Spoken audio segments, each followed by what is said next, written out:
और हिंदू मामले में हिंदू कोड बिल है, और जब हिंदू कोड बिल कहा जाता है जी तो हिंदू कोड बिल अजय अर्जुन जी आ चुके हैं, और जी जी। मैं दर्शकों से जब तक बात कर रहा था, अर्जुन जी हाँ। आप जो है विधिवत जो है कार्यक्रम की शुरुआत करें।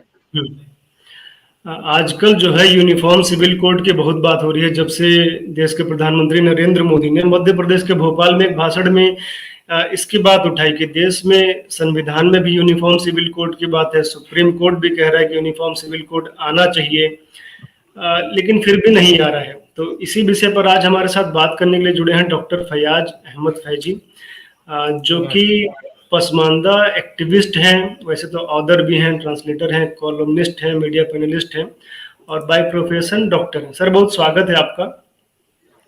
धन्यवाद, बहुत आभार आपका। सर अब पसमानदा समाज से आते हैं, जिसकी बात मोदी जी ने उस भाषण में की भी। तो सबसे पहले तो आप बताएं कि यूसीसी से क्या समझते हैं आप, मतलब कैसे डिफाइन करेंगे? देखिए, यूसीसी को डिफाइन करने की आवश्यकता नहीं है। ये जो आप जाने कि देश में ज़्यादातर कानून जो है सबके लिए बराबर है। कुछ पारिवारिक मामले ऐसे हैं जिसमें हम्म कानून बराबर नहीं है, और हम्म। पारिवारिक मामले जब मैं कह रहा हूँ, अभी मैं उसी की बात कर रहा था, जी उसमें शादी के उपरांत आप शादी चाहे जिस विधि से कर ले, मुस्लिम रीति से करें या हिंदू रीति से करें या पारसी रीति से करें या ईसाई रीति से करें, शादी के हम्म बाद जो पति पत्नी के बीच में जो मामलात हैं, उसमें अगर कोई डिस्प्यूट होता है तो उसमें एक दूसरे के राइट्स को, अधिकारों को कैसे निश्चित किया जाए। संबंध विच्छेद होता है तो उसमें क्या होगा, या शादी खत्म होती है तो उसका क्या होगा, जो उसमें इस दौरान कोई संतान है तो उनका क्या होगा, या फिर जो पारिवारिक संपत्ति है, पैतृक संपत्ति है, उसका बंटवारा किस तरह से होगा, उत्तराधिकार जो है, मेरे बाद मेरा उत्तराधिकारी कौन होगा, भरण वो जो पोषण का मामला है। तो ये वो सब जो जो चीजें हैं अर्जुन जी, जी बस जी। इसी में थोड़ा सा डिफरेंस है। और हम्म आप जानते हैं कि मुस्लिम पर्सनल लॉ है इसमें, कि मुसलमानों के मामले, ये जो मामले हैं वो शरिया कानून से डील होंगे। हम्म हिंदू समाज के बारे में हिंदू कोड बिल आ गया। हिंदू कोड बिल में भी जो है शादी और कई एक एक्ट्स हैं उसके अंदर। तो जब उसमें हिंदू कहा जाता है तो संविधान की धारा 25 डिफाइन करती है कि हिंदू कौन है। तो उसमें सिख हम्म हैं, बौद्ध हैं, जैन हैं, लिंगायत हैं, इस तरह के लोग, सिख हैं। जी आजकल एक ये भी मैं देख रहा हूँ, सिख के लिए लोग अलग भी बात कर रहे हैं, सिख उसी हिंदू लॉ में आता है। हम्म। और कुछ ट्राइबल्स के लॉ हैं इस तरह के शादी ब्याह से संबंधित, वो थोड़े से अलग हैं। तो इस पे ये सरकार का क्या, सरकार से पहले जो संविधान सभा थी हमारी, जिसमें एक संविधान बनाने की प्रक्रिया हुई और संविधान बनाया गया, उसमें जो है इस पे भी चर्चा हुई कि भाई इस तरह इसके जो पारिवारिक विषय हैं, मामलात हैं, इनको भी, इनके लिए भी एक हम लोग कानून बना लें। लेकिन किन्हीं कारणों की वजह से वो कानून नहीं बन पाया, और हमारे संविधान निर्माताओं ने, देश निर्माताओं ने, हमारे बुजुर्गों ने उसको डायरेक्टिव प्रिंसिपल में डाल दिया कि आने वाली सरकारें जो है इसका प्रयास करेगी यूनिफॉर्म सिविल कोड लाने की। एक बहुत भ्रम है कि लोग यूनिफॉर्म सिविल कोड का मतलब अलग अलग मानने में इस्तेमाल करें। कोई कह रहा है कि आरक्षण में भी सब बराबर हो जाएंगे, आरक्षण हम्म खत्म हो जाएगा, यूनिफॉर्म सिविल कोड आएगा, मुसलमानों से ज्यादा हिंदुओं का नुकसान है। हम्म। एक तो यूनिफॉर्म सिविल कोड को लोग समझ नहीं पा रहे हैं कि है किस लिए। तो हमने जी दो तीन जो बातें बताई बस उन्हीं के लिए, उससे बाहर नहीं है। आरक्षण एक अलग मुद्दा है, हम्म और पारिवारिक मामलों में राज्य क्या कानून बनाएगी ये एक अलग मुद्दा है। उसको हम्म घालमेल करने की आवश्यकता नहीं है। तो संविधान की भी ये मंशा है। और देखिए, कोर्ट्स जो है, हाई कोर्ट्स हैं या सुप्रीम कोर्ट्स हैं, उनके सामने भी जब इस तरह के मामले जाते हैं तो उनको डिसीजन लेने में प्रॉब्लम होती है। इसलिए हम्म। कोर्ट भी ये चाहता है कि सरकार जो है, कानून चूंकि सरकार बनाएगी, तो कोर्ट भी ये जी चाहता है कि सरकार इस मामले में जल्दी से पहल करके एक कोड बना दे, एक कानून बना दे, ताकि न्यायालयों में न्याय करने में हम्म जज को आसानी हो। और एक कानून जब होगा जो मॉडर्न कानून होगा, तो उस हिसाब से पति पत्नी के अधिकार या उत्तराधिकार के जो अधिकार हैं, या और भी जो इस तरह के जो मामले हैं, उसमें सही से डिसीजन लिया जाए। तो ये समय की आवश्यकता भी है, और जुडिशरी की भी आवश्यकता है, राज्य सरकार की भी आवश्यकता है, और समाज की भी आवश्यकता है। और हम इस मामले में बहुत देर हो चुकी है, देश को आजाद हुए इतना लंबा समय गुजर चुका है। तो इस पे प्रयास होना चाहिए। एक बात मैं और अर्जुन जी कहना चाहूंगा जी। कि पहले तो इस पे विरोध बंद होना चाहिए। और इसका सांप्रदायिकरण नहीं होना चाहिए। अक्सर देखिए ये संविधान का मुद्दा है, लेकिन इसको लोग राजनीतिक मुद्दा बना के सांप्रदायिकता का खेल खेल रहे हैं। विशेष रूप से मुस्लिम समाज में, जो मुस्लिम समाज को जो लीड करता है, जो सामंत उसका जो है, उसका जो कुलीन वर्ग है, जो खुद को अशराफ कहता है, जो शासक वर्ग रहा है, वो लगातार प्रयास कर रहा है कि ये हिंदू मुस्लिम का मुद्दा हो, सांप्रदायिक मुद्दा हो। इस तरह से प्रचार कर रहा है कि इस्लाम खतरे में हो जाएगा, इस्लाम के खिलाफ लोग कानून ले आ रहे हैं, लोग मुसलमानों के ऊपर हिंदू कानून थोपना चाहते हैं। इस तरह के भ्रामक प्रचार करके इस पूरे मुद्दे को सांप्रदायिकरण करने का प्रयास करता है। दूसरा, हिंदू समाज में भी कुछ इस तरह के धुर सांप्रदायिक लोग हैं जो इस बात से बहुत उत्साहित हैं, वो भी उसी लाइन पे, मुस्लिम सांप्रदायिकता के लाइन पे ही हिंदू सांप्रदायिकता से वो उसको मुद्दा बनाने का प्रयास कर रहे हैं कि यूसीसी आएगा तो मुसलमान 4 शादी करके 10 बच्चे पैदा करते, ये सब बंद हो जाएगा। तो ये देखिए, ये भ्रम में दोनों लोग हैं। मेरा ये सीधा सा इस पे मेरा टेक ये है कि इसको जो है संविधान का मुद्दा रहने दिया जाए, नागरिक अधिकारों का ये मुद्दा है, इसको सांप्रदायिक मुद्दा न बनाया जाए। जैसे ही किसी मुद्दे का सांप्रदायिकरण होता है, अर्जुन पांडे का एक पक्ष हो जाएगा, फैयाज अहमद फैजी का एक पक्ष हो जाएगा। लेकिन जब वो नागरिक हितों का जब मुद्दा रहेगा, तो वो मुद्दा अर्जुन पांडे का भी होगा, फैयाज अहमद फैजी का होगा, क्योंकि हम दोनों इस देश के नागरिक।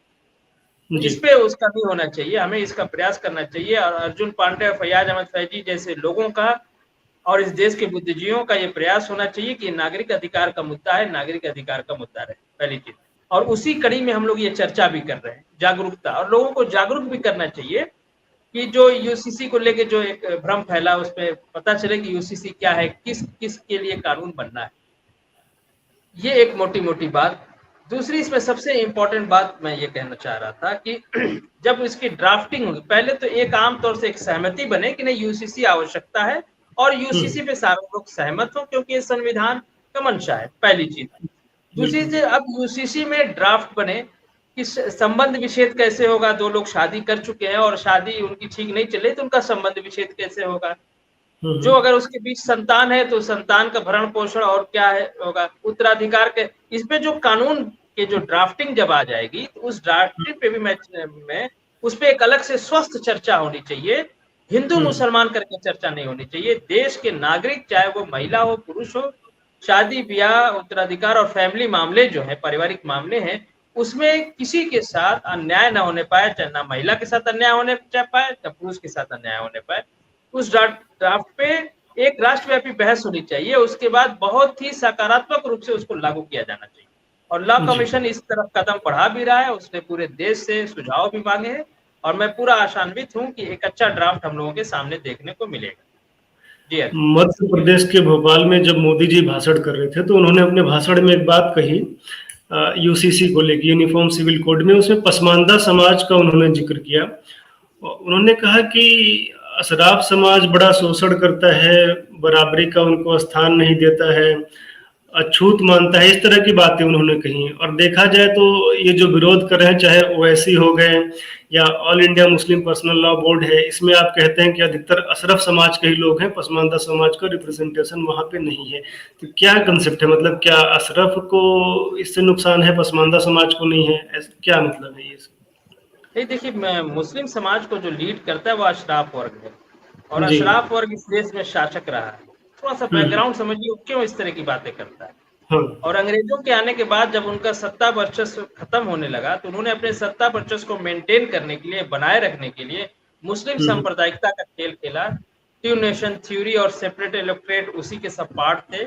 और आज जो देश में मुस्लिम विमर्श चल रहा है, वो उन्हीं सब चीजों का एक परिवर्ती रूप सेपरेट इलेक्टोरेट का, मुस्लिम वो जो है टू नेशन थ्योरी का, कि अलग अलग कौम है, अलग राष्ट्र हैं, और वहां से सांप्रदायिकता खेल खेला। और आप देखेंगे इसी सांप्रदायिकता में देश का बंटवारा होता है, और फिर से उसी मुस्लिम सांप्रदायिकता की वजह से देश में मुस्लिम पर्सनल लॉ बोर्ड, वक्फ बोर्ड, मदरसा बोर्ड इस तरह के चलता है। और अशराफ वर्ग जो मुस्लिम समाज को लीड करता है, उसका पूरा प्रयास रहता है कि मुस्लिम सांप्रदायिकता जिंदा रहे। मुस्लिम सांप्रदायिकता जब जिंदा रहेगी तो उसके रिएक्शन में जो हिंदू सांप्रदायिकता है वो भी बलवती रहेगी, और मुस्लिम सांप्रदायिकता से अशराफ वर्ग के शासन सत्ता का निर्धारण भी होता है, उस पर पकड़ भी मजबूत रहती है।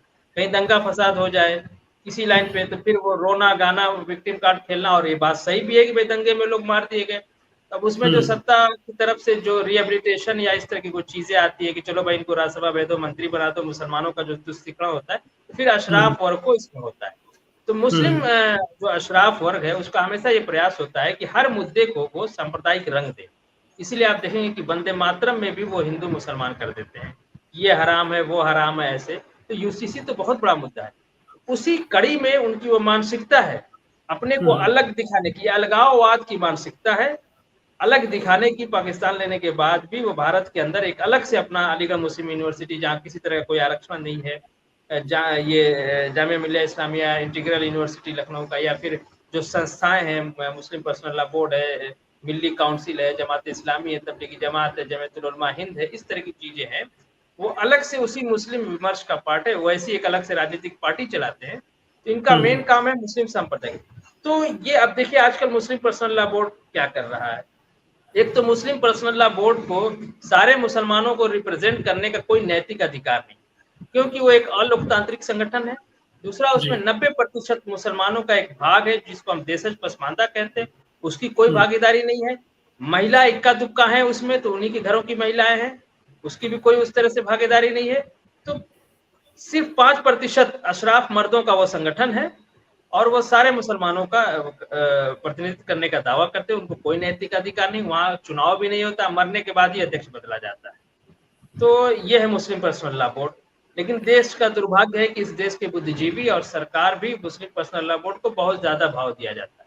एक आखिरी बात, मुस्लिम पर्सनल लॉ बोर्ड ने अभी जो ड्राफ्ट बना के भेजा है लॉ कमीशन को, उसमें उस ड्राफ्ट में, उस मीटिंग में उन्होंने पसमानदा समाज को बुलाना मुनासिब नहीं समझा, महिलाएं चाहे वो अशराफ हो चाहे पसमानदा की, उनको बुलाना मुनासिब नहीं समझा, और खुद ही बैठ के चंद, और उसमें अशराफ में भी चंद परिवार हैं, उसमें 2-4 परिवार हैं, वही लोग बैठ के अपना तय कर लेते हैं। और इस वक्त मुस्लिम समाज में सामाजिक न्याय का प्रश्न बिल्कुल जो है मेन स्ट्रीम में छाया हुआ है। विशेष रूप से प्रधानमंत्री जी ने जब से पसमानदा की बात की है, वो सोशल जस्टिस की ही बात है। उसके बाद भी इतने ढीठ लोग हैं और इतने दुस्साहसी लोग हैं कि उन्होंने ये भी नहीं समझा कि चलो कुछ पसमानदा को टोकनिज्म के रूप में ही मीटिंग में बुला लें, या कुछ पसमानदा मुल्ला मौलाना से या कुछ पसमानदा बुद्धिजीवियों से उस ड्राफ्ट पे साइन करा लें, दिखाने के लिए ही सही। तो इस तरह के ढीठ लोग हैं कि मुसलमान का मतलब सिर्फ बाहर से आया मुसलमान, भारत का मुसलमान इनके लिए कोई मुसलमान नहीं है। फैयाज जी, एक क्लैरिफिकेशन चाहते हैं, जैसे कि दर्शकों को और मुझे भी जानकारी नहीं है। जैसे हम लोग जान रहे कि एक अशरफ होते हैं, फिर उसके बाद जो उसके एक और लेयर है, फिर अजलफ सबसे नीचे होते हैं। तो जैसे कि मान लीजिए ब्राह्मण है या ठाकुर है, वो कन्वर्ट हो गया, मुस्लिम बन गया, तो वो अशरफ में आएगा या नहीं आएगा, अशरफ में आएगा या नहीं? मैं पूरी कैटेगरी को बता देता हूं ताकि जो दर्शक सुन रहे हैं क्लियर हो जाए। देखिए कैटेगरी है अशराफ, अजलाफ और अर्जाल जी। अशराफ शरीफ शब्द का बहुवचन है, जिसका मतलब होता है उच्च वर्ग के, कुलीन वर्ग के। एक शरीफ शब्द हम लोग आमतौर से एक दूसरे को कहते कह रहे अर्जुन पंडित जी बहुत शरीफ आदमी है ना। तो शरीफ आदमी वही होता है जिसका नस्ल जो है उच्च हो, जो हसन हुसैन और अली से जाके मिलता हो, वही शरीफ होता है। उसमें शेख लोग भी बाद में घुस गए। उसी शरीफ का बहुवचन अशराफ है, उसका एक बहुवचन शोरफा भी होता है, तो दोनों चलता है। अब आइए अजलाफ। अजलाफ जल्फ शब्द का बहुवचन है, जिसका मतलब होता है असभ। इसके अंदर जो ज्यादातर कामगर जातियां होती हैं। उसके बाद आता है रजील। रजील के मतलब ये रजील अजलाफ। अजलाफ के बाद अरजाल। अरजाल जो है रजील शब्द का बहुवचन है, और रजील के मतलब होते हैं निकृष्ट लोग, नीच लोग। इसमें ज्यादातर साफ सुथराई का काम करने वाली जातियां आती हैं, जैसे आप स्वच्छकार समाज के लोग हैं। और पसमानदा जो टर्म है ये आंदोलन का दिया हुआ टर्म है, और इसमें अजलाफ और अरजाल जातियों को समाहित करके पसमानदा कहते हैं। तो अब दो बाइनरी, एक अशराफ विदेशी अशराफ, दूसरा देशज पसमानदा। ज्यादातर ये देसी लोग हैं। अब आपने जो सवाल किया था कि जो सवर्णों से जो कन्वर्टेड लोग हैं वो कहा जाते हैं, तो सच्चर कमेटी की आप रिपोर्ट पढ़ेंगे, उसमें जो सवर्ण जो कन्वर्ट हुए हैं, जैसे कोई राजपूत कन्वर्ट हो गया है, ब्राह्मणों में बहुत कम कन्वर्जन हुआ है, ज्यादातर राजपूत समाज कन्वर्ट हुआ है। और ब्राह्मणों में कन्वर्जन भी थोड़ा सा कश्मीर की तरफ आपको दिखाई देगा, रेस्ट ऑफ द इंडिया बहुत कम हुआ है। तो ये लोग अशराफ में ही जाते हैं। अच्छा। तो हाँ, जो राजपूत वगैरह अशराफ में भी उनकी शादी ब्याह, उठना बैठना, वो इतना घुल मिल गए हैं कि उनकी लोकेशन वही है और सामाजिक हैसियत भी वही। जी। तो मतलब जैसे ये जो जाति व्यवस्था है इस्लाम में, तो ये पहले से है कि बोलते हैं कि भारत समाज का प्रभाव पड़ा है? नहीं नहीं, ये जो है पहले से अरब समाज में था। हाँ। वहाँ जाति जाति जो है ना, जन्म के साथ साथ एक काम भी जुड़ा रहता था। लेकिन अरब हम्म। समाज में जन्म आधारित जो भेदभाव था, नस्लीय भेदभाव, नस्लवाद इसको कहिए, जातिवाद से भी ज्यादा खराब नस्लवाद होता है, वो हम्म। पहले से था। इसीलिए जो है हम्म। आप अल्लाह के रसूल सल्लल्लाहु अलैहि वसल्लम के बहुत सी हदीसें देखेंगे जो जो नस्लवाद जातिवाद के विरोध में है। तो जब वहाँ का एक समाज सुधारक किसी समस्या के विरोध की बात करता है, इसका मतलब वो हम्म। चीज वहाँ समाज में है, जब भी विरोध की बात है। और हम्म। बहुत सी हदीसें ऐसी हैं जो अल्लाह के रसूल सल्लल्लाहु अलैहि वसल्लम की बहुत सी हदीसें ऐसी हैं जो जातिवाद और नस्लवाद को प्रमोट भी करती हैं, यानी रात और दिन की तरह हदीसें आपको मिल जाएंगी। एक हदीस हम्म। जो है कास्टिज्म का विरोध करती है, एक हदीस कास्टिज्म को सपोर्ट करती है, तो पूरा एक खेल है हदीस के अंदर। अच्छा अच्छा। तो वहाँ वहाँ से, और इस्लाम का जो पहला खलीफा चुना गया था, वो नस्ल हम्म। के आधार पे चुना गया था, वो क्वालिटी के आधार पे नहीं चुना गया था, क्योंकि क्लेम ही ये किया गया था कि जो अशराफ होगा यानी जो कुरैश होगा वही खलीफा होगा। तो वही पहला वही। इसलिए सब खलीफे आप जो हम्म। है अशराफ में से एक सैयद में, या कुरैश जिसको उस वक्त कहा जाता था, अभी ये लोग अपने को अशराफ कहने लगे, उसी से आते हैं। और जितनी इस्लाम में खिलाफत की लड़ाइयाँ हुई हैं, सब नस्ल आधारित लड़ाइयाँ हुई, सबने अपने नस्ल को क्लेम किया कि मेरा हम्म। नस्ल सबसे ऊंचा है, इसलिए मैं खलीफा बनूंगा। तो ये अच्छा। कह देना कि भारत के हिंदुओं से देख के आ गया, ब्राह्मणों को देख के आ गया, ये बात हम्म। पूरी तरह से सही नहीं है। हाँ, हम्म। ये हो सकता है कि वो लोग यहाँ जब आए तो यहाँ भी हम्म। वर्ण व्यवस्था या जाति व्यवस्था थी, तो उससे भी हम्म। उनको कोई अपरिचितता नहीं होगी, चलो ठीक है, वो और प्रगाढ़ हुआ, ये हो सकता है। लेकिन पूरी तरह से ब्लेम करना, क्योंकि मतलब। मनुस्मृति हिदायत तो भारत के बाहर लिखी हुई थी किताब, मनुस्मृति से हम्म। तो उसका कोई लेना देना नहीं था। तो हम्म। ये आरोप असल में क्या होता है ना, इस तरह के आरोप लगा के लोग अपना दामन छुड़ा लेते हैं। अशराफ वर्ग हिंदुओं के हम्म। ऊपर आरोप लगा देता है, हिंदू समाज के ऊपर आरोप लगा देता है, ब्राह्मणों के ऊपर आरोप लगा देता है, अरे यार इस्लाम में नहीं है, ये सब उधर से हम्म। आ गया है। पहला आरोप। दूसरा आरोप वो पसमानदा पे भी लगाता है कि पसमानदा चूंकि हिंदू था और वर्ण हम्म। व्यवस्था जाति व्यवस्था में जी रहा था, तो वो जब कन्वर्ट हुआ है तो पूरी जाति व्यवस्था लेके मुसलमान में आया है, इस्लाम में आया है, और इस्लाम को दूषित कर दिया है।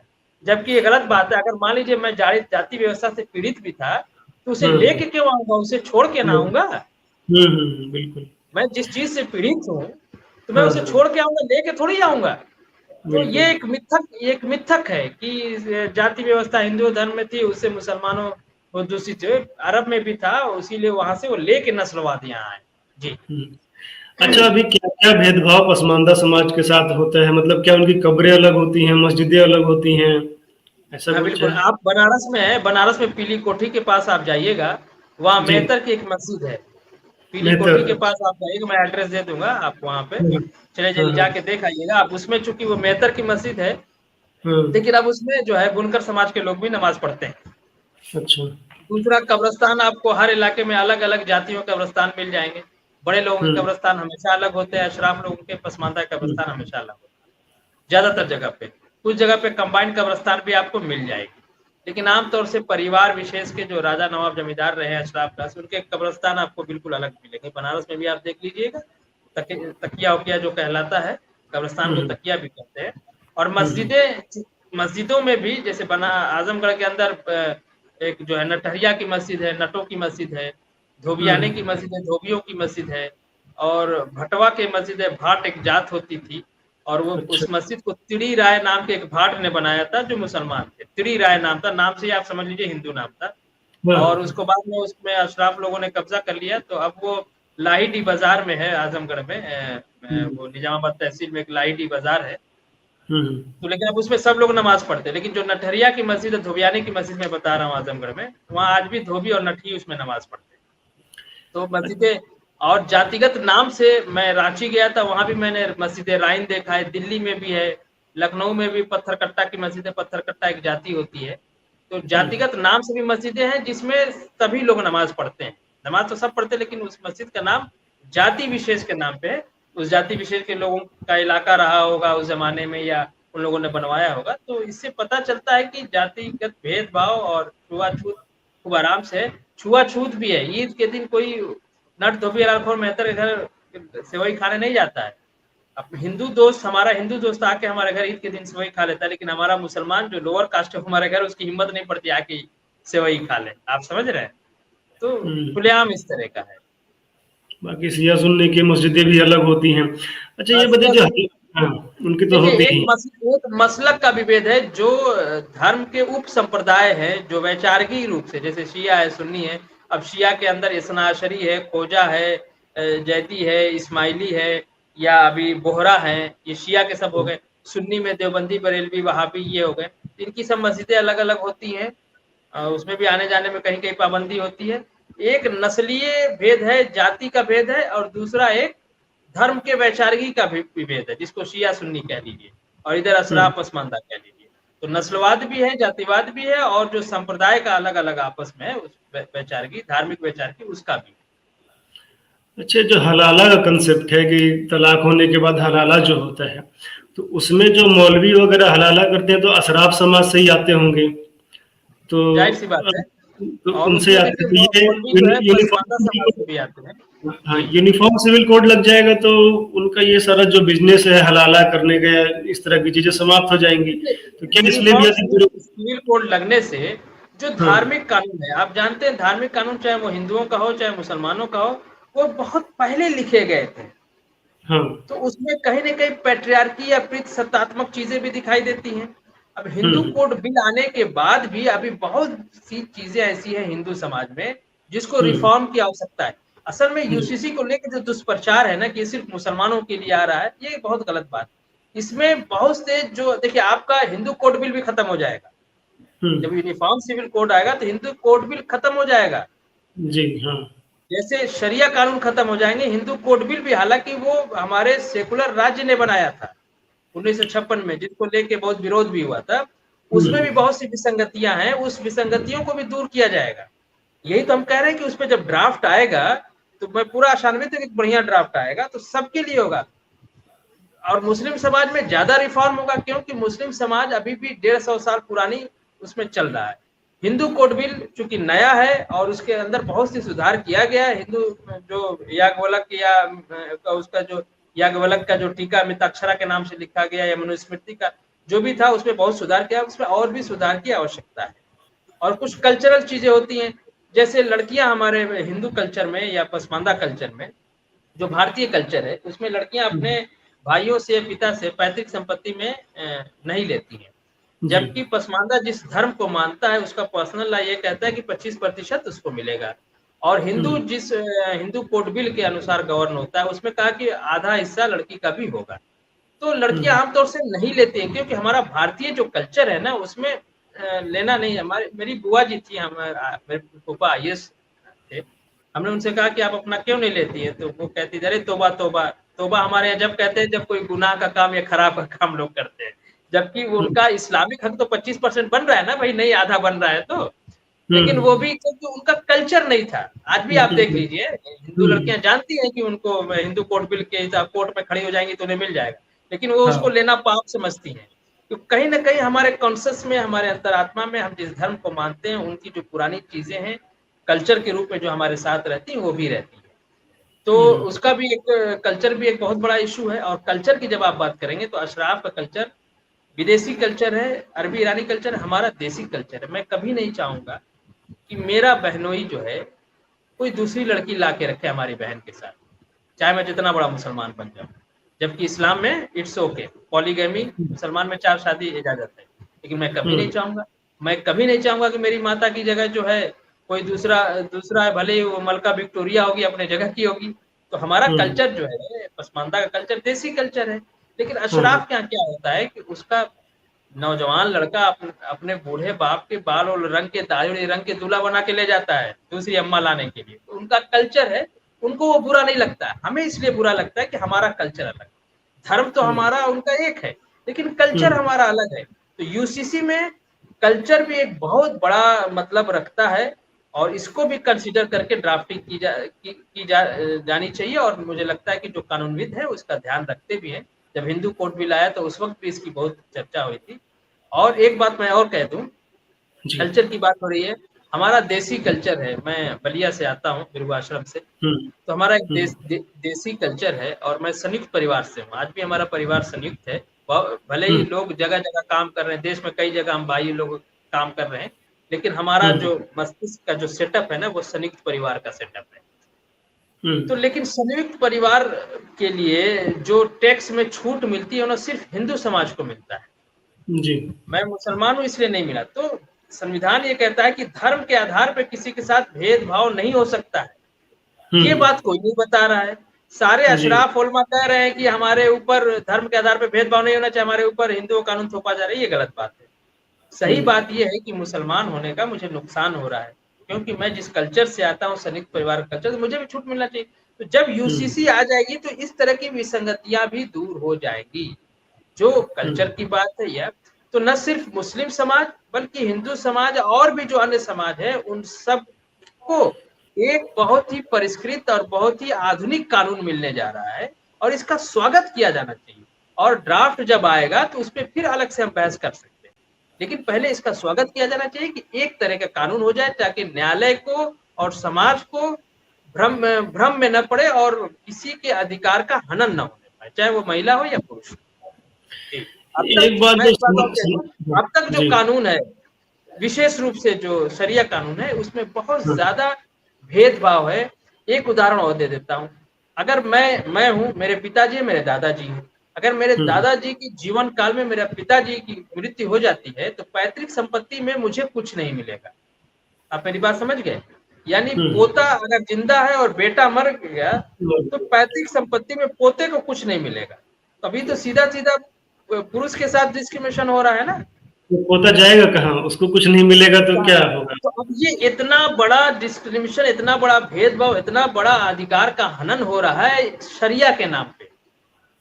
तो जब हम मुसलमानों को बताएंगे, पसमानदा को बताएंगे, तो खुद ही यूसीसी के सपोर्ट में आ जाएगा। अभी तो हम उसको ये जाके बताते हैं कि इस्लाम खतरे में है, हिंदुओं का कानून हमारे ऊपर थोपा जा रहा है। ये बहुत गलत है। देखिए, अशराफ वर्ग जो मुस्लिम समाज को लीड करता है, ये उसकी नैतिक जिम्मेदारी भी है कि वो सच बात बताए, लेकिन वो अपने निहित राजनीतिक स्वार्थ की पूर्ति के लिए, चाहे उसका मौलवी हो, चाहे उसका लेफ्ट लिबरल सेकुलर हो, चाहे उसका पॉलिटिकल व्यक्ति हो, चाहे उसका फिल्मों में नाचने गाना हो, अशराफ वर्ग एक सुर में यूसीसी को लेके भ्रम फैला रहे हैं, मुसलमानों को भड़का रहे हैं। जी। अच्छा, ये यूसीसी जितना समझ में आता है, उससे लगता है कि मुस्लिम महिलाओं को इससे बहुत लाभ होगा। जैसे कि जो साहबानों का केस था, लगभग 62-65 साल की उनको आयु में तलाक दिया गया था, फिर उनके पास कोई सहारा नहीं था, तो गुजारा भत्ता की मांग कर रही थी, तो वो भी सुप्रीम कोर्ट ने दिया, राजीव गांधी की सरकार ने पलट दिया था। जबकि अभी हिंदुओं में स्थिति हो गई है कि यदि विवाह हो चुका है, संतान है और तलाक होता है, तो महिला को आधी संपत्ति मिलती है पति की। ये अभी स्थिति है। लेकिन इस तरह की चीजें होंगी तो महिलाओं को भी इस्लाम में भी। मैंने अपनी बात में पहले ही कहा कि हिंदू कोड बिल चूंकि हमारे देश आजाद होने के बाद बना था, तो मॉडर्न एज में बना है, तो उसमें बहुत कुछ सुधार हो चुका है। लेकिन जो उसको आप हिंदू पर्सनल लॉ कह लीजिए, जो मुस्लिम पर्सनल लॉ है, ये आज भी 1500 साल पुराना वाला चल रहा है। तो जाहिर सी बात है, जब इतने गैप, इतनी बड़ी पुरानी चीज जब चलेगी, तो उसमें और ज्यादा डिस्क्रिमिनेशन, और ज्यादा भेदभाव होगा, और जब यूसीसी आएगी तो उसी समाज को ज्यादा फायदा होगा। आप समझ अच्छा, जी जी। अच्छा, अब इसको कैसे देखेंगे? जो मुल्ला मौलवी कह रहे हैं, या आप कह रहे हैं कि वो अधिकतर अशराफ समाज से, वो कह रहे हैं कि जो शरिया है वो डिवाइन है, कंपलसरी है, कंपलसरी है सर। ये झूठ बात है। शरिया डिवाइन नहीं होता है, शरिया मैन मेड होता है। जी। कुछ व्यक्ति लोग बैठ के उसको बनाते हैं, 1000 साल पहले, 1200 साल पहले उसको कंपाइल किया गया। अगर शरिया मैन मेड होता तो एक होता ना। अगर ईश्वर ने, जैसे कुरान एक है, कुरान में जो भी बात लिखी गई है वो पूरी दुनिया में आपको एक मिलेगी, लेकिन शरिया इस भारत के अंदर ही कम से कम जो है 100 प्रकार की शरिया है। मुख्य रूप से 4 प्रकार की, सुन्नी है, हनफी है, मालिकी है, हम्बली है, शाफई है। अच्छा। वैसे सैकड़ों शरिया हैं। जब शरिया सैकड़ों है, तो वो जो है अल्लाह का बनाया हुआ कैसे हो सकता है? कुरान को कहा जाता है कि अल्लाह की किताब है, ठीक है, तो एक है। ला उसमें जो लिखा हुआ है अल्हम्दुलिल्लाह रब्बिल आलमीन, वो अरब में भी वही है, सऊदी अरब में, वो अमेरिका में भी वही है, भारत में भी वही है। लेकिन शरिया जो सऊदी अरब को जो शरिया चलती है, ईरान में जो शरिया चलती है, भारत में जो शरिया चलती है, सब अलग अलग है। आप समझ रहे हैं? तो ये झूठ प्रचार है कि डिवाइन नहीं है, मैन मेड है। इसीलिए मैं कहता हूँ, जब शरिया मैन मेड है और उस वक्त के कानून के जानकारों ने, विधि विशेषज्ञों ने उसको अपने हिसाब से बनाया, तो आज भी वो लोग बैठ के अपने हिसाब से बना सकते हैं। वही काम लॉ कमीशन कर रहा है। तो ये बिल्कुल सिंपल सी बात है। अगर आप इस्लाम में भी आस्था है, इस्लाम की भी बात कर रहे हैं, तो उस वक्त वो कानून बनाया गया मोहम्मद सल्लल्लाहु अलैहि वसल्लम के जाने के बहुत समय के बाद। जब आप बना सकते हैं तो आज आधुनिक जरूरतें हैं, जो इस वक्त की जरूरत है, उसके हिसाब से क्यों नहीं बना सकते? बिल्कुल बना सकते। लेकिन क्या है ना कि मुस्लिम संप्रदाय, मैं बात करूं, मुस्लिम सांप्रदायिकता को बनाए बचाए रखने के लिए इस तरह के मिथ्या चीजें प्रचारित की जाती हैं कि डिवाइन है, ईश्वरीय है, तो इसको बदल नहीं सकते हैं, जो लिख दिया गया वो शाश्वत है, इस्लाम खतरे में आ जाएगा, हिंदू कानून हमारे ऊपर थोपा जा रहा है। इस तरह की चीजें मुस्लिम सांप्रदायिकता को बचाने का किया जाता है। मुस्लिम सांप्रदायिकता से सिर्फ और सिर्फ अशराफ वर्ग के सत्ता वर्चस्व का फायदा होता है, इसलिए वो ऐसा चाहता है। जबकि यूसीसी आने से न सिर्फ पसमानदा मुसलमान, जबकि अशराफ महिलाओं को भी बहुत फायदा होगा इसमें, जो आप कह रहे हैं। जी, यूसीसी का जो विरोध कर रहे हैं वो यह भी कह रहे हैं कि स्टेट इंटरफेरेंस है, इस्लाम में राज्य का हस्तक्षेप हो रहा है, वो धार्मिक मामला है, यह भी तर्क दिया जा रहा है।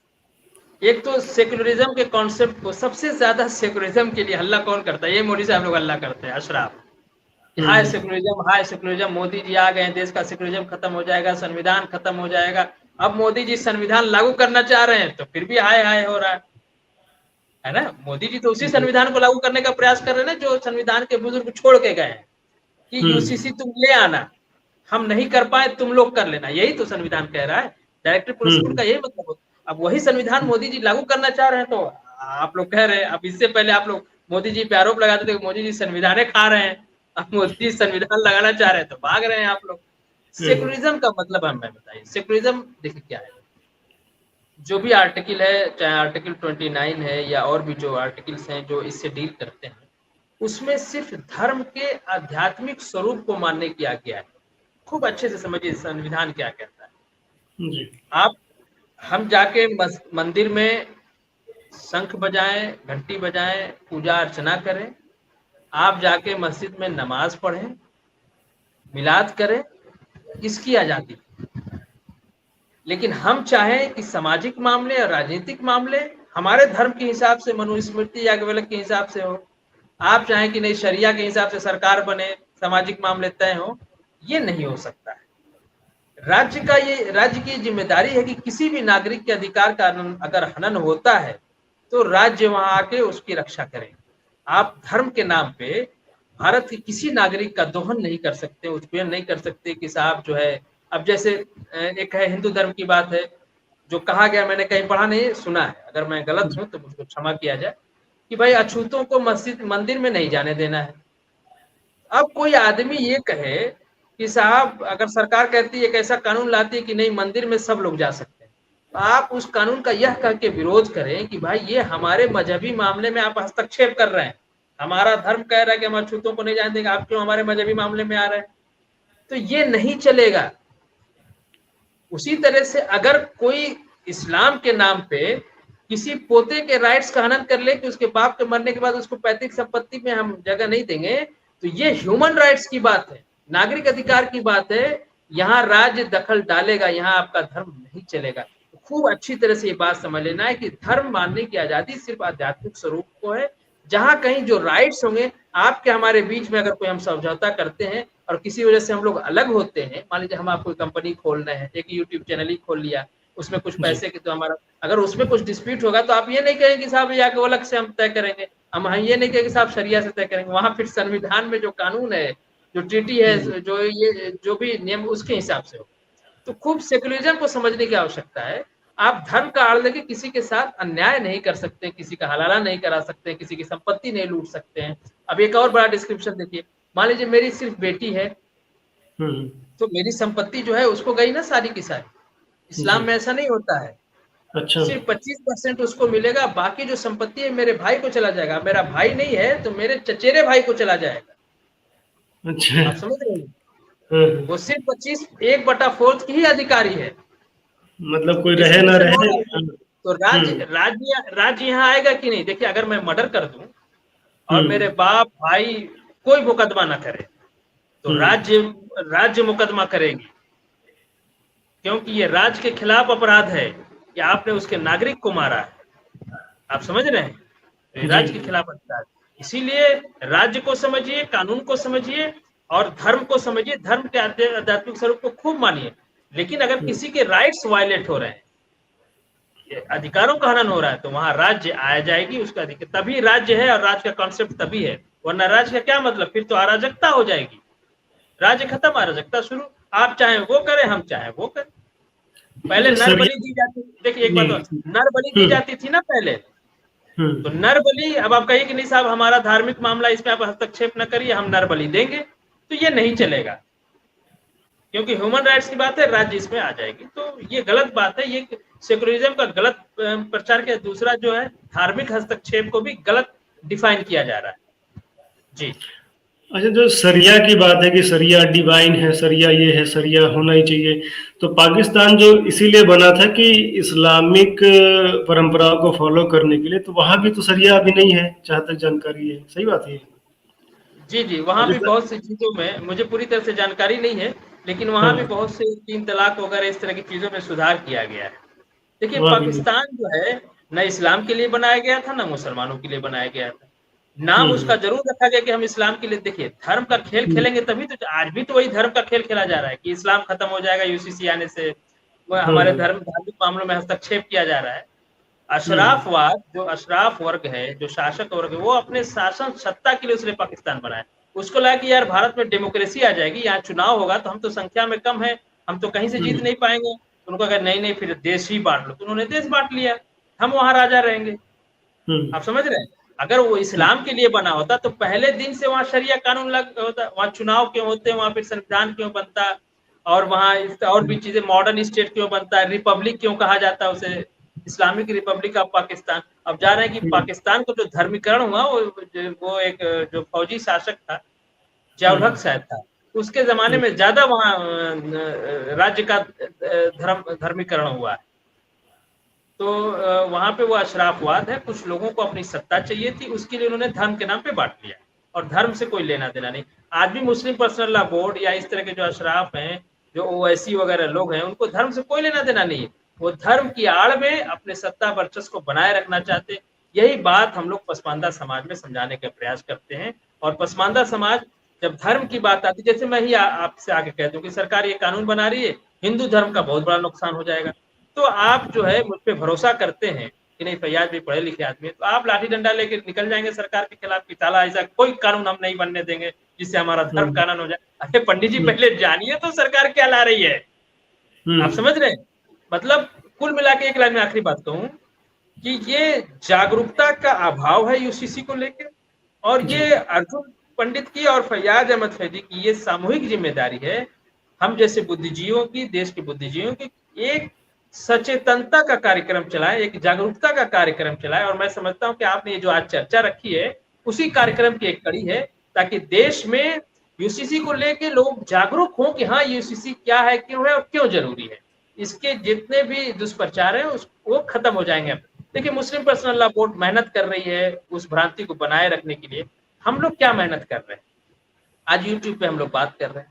हम कितने लोगों के पास गए ये बताने के लिए कि भैया देखो संविधान में ये है और ऐसे नहीं, ऐसे है, ये मामले। इसीलिए देखिए, जो जहां है, जिस लोकेशन पे, अब एक साहब कह रहे थे कि सारे सबके कपड़े, वो यूनिफॉर्म सिविल कोड का मतलब स्कूल का यूनिफॉर्म समझ रहे हैं कि सबको एक कपड़ा पहनना पड़ेगा। तो ये जो मैं इसमें जनता की कतई गलती नहीं मानता हूं, मैं इसमें राज्य की गलती मानता हूं, मेरे आप जैसे बुद्धिजीवियों की गलती मानता हूं कि हम लोगों ने जनता तक ये बात नहीं पहुंचा कि यूसीसी का क्या मतलब होता है, कैसे। दूसरे लोगों ने दुष्प्रचार किया और हम सहजता के साथ उस दुष्प्रचार को प्रसारित होने दिए। ये हमारी गलती, हमको भी अपनी गलती लेनी होगी, राज्य को भी अपनी गलती माननी होगी, अर्जुन पांडे, फैयाज अहमद फैजी को भी अपनी गलती माननी होगी, और फिर उसको सुधार करते हुए इसके लिए जागरूकता का एक कार्यक्रम चलाना होगा। जी। अच्छा, ये जो यूनिफॉर्म सिविल कोड आने वाला है, all India Muslim personal law board, Jamiat Ulema Hind इसका विरोध कर रहा है, और तबलीगी जमात और जमात इस्लामी इस पे अभी कुछ बोल नहीं रहा है। तो क्या मतलब तबलीगी जमात क्यों नहीं विरोध कर रहे, क्या लग रहा है आपको? आप पहले उसमें रह चुके हैं तबलीगी जमात में। हाँ, देखिए, तबलीगी जमात इस तरह की मुद्दों पे अपनी राय नहीं रखती, लेकिन वो देवबंदी जमात का संगठन है, तो पूरी तरह से उसमें जो लगे हुए उलमा है, मैं उसमें काम कर चुका हूँ, वो भी यूसीसी के विरोध में होंगे। जो मुस्लिम पर्सनल लॉ बोर्ड का रुख है, वही रुख उनका होगा। वही जमात इस्लामी का होगा, ऑलमोस्ट सब उसमें एक है। अभी वो वेट एंड वॉच कर रहे हैं कि आने दे, मतलब पहले उसका आने दे फिर विरोध करेंगे। चलिए, नहीं, वो बहुत तो धन्यवाद। अभी से विरोध कर रहे हैं। आप जो तबलीगी जमात कोई रजिस्टर्ड संस्था तो है नहीं, इसके अंदर जो लोग लगे हुए हैं सब व्हाट्सएप पे लगा रहे हैं से नो टू यूसीसी। हाँ हाँ लेकिन उसका उसका जो ऑफिस है उसकी तरफ से कोई ऐलान नहीं हुआ है, वो इसमें पढ़ते भी नहीं है। वो बहुत खूबसूरती से काम करते हैं, बहुत सुंदरता से कि वो रेडिकलाइज भी करते हैं और आप उसके ऊपर रेडिकलाइजेशन का आरोप भी नहीं लगा पाए, क्योंकि ना उनका कोई ऑफिस है, ना कोई ऑफिस की रजिस्ट्रेशन है, ना उनका कोई एक एड्रेस है, ना उनका कुछ इस तरह का कुछ नहीं। जी जी जी, आपका कहना बिल्कुल सही है, क्योंकि जब नागरिकता संशोधन कानून आया था तो यही मुस्लिम समाज के लोग कह रहे थे कि भेदभाव हो रहा है, हमें भी बराबरी दी जाए। अब जब बराबरी की बात हो रही है तो ये कह रहे हैं कि बराबरी हमें नहीं चाहिए। तो चलिए, बहुत अच्छी चर्चा रही, और आपको कुछ कहना है तो कहिए, फिर उसका समाप्त करते हैं। ठीक है। जनरली हम लोगों ने सारे बात कर लिया है। अगर कोई जी दर्शक किसी का कोई क्वेश्चन है तो क्वेश्चन ले लीजिए, बाकी अब हाँ परिचर्चा को यहीं विराम देंगे।